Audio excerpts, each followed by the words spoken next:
In our village, in our barangay, we have 4 live shaman up to now. Those shaman in our area are very important for us. Lalong-lalo na sa mga taong mahirap, kagaya ko, ang taong mahirap. Shaman cave sa mga ano pala, sa mga healers. O, sa unang panahon kasi hindi uso ang doctors, lalo na pag mahirap. Doon sila pupunta sa mga taong healing, yung mga albularyo, mga ganoon. So dito sila pupunta para sa kanilang mga alay-alay. Tapos kumukuha sa kanilang mga medicine sa pamamagitan ng mga dahon-dahon, yung mga natural lang. Oo. Hi guys. So, papasok tayo sa cave kung saan na tinatawag nilang shaman cave. Ang ibig sabihin yung mga albularyo or mga healers, dito sila pupunta at mag-aalay ng kanilang ritual. So, may misa doon. Doon sila mag-aalay ng kanilang manok. Kaya pala tinatawag itong La Manok Island. Isang mysterious island. Oo.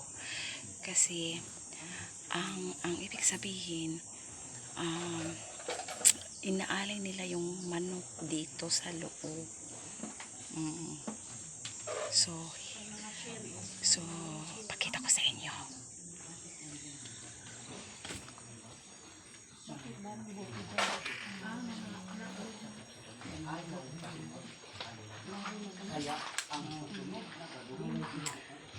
Ayan na guys. Ayan. So, dito pala kinukuha ang healing power. Not continuously accept or receive peace next to you. Ibang may-ari na patay ng albularyo. Ang laman, healing power, costume, So, iba-iba ang kulay sa loob ng cave. May blue, may green, at saka may white, saka iba-iba yung formation. Tapos, mayroon daw silang misa para po sa mga shaman na kung saan sila mag-aalay.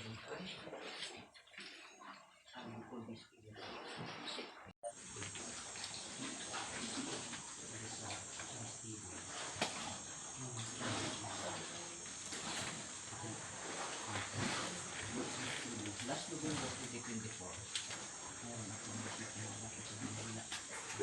nagulat ako nung February bumalik.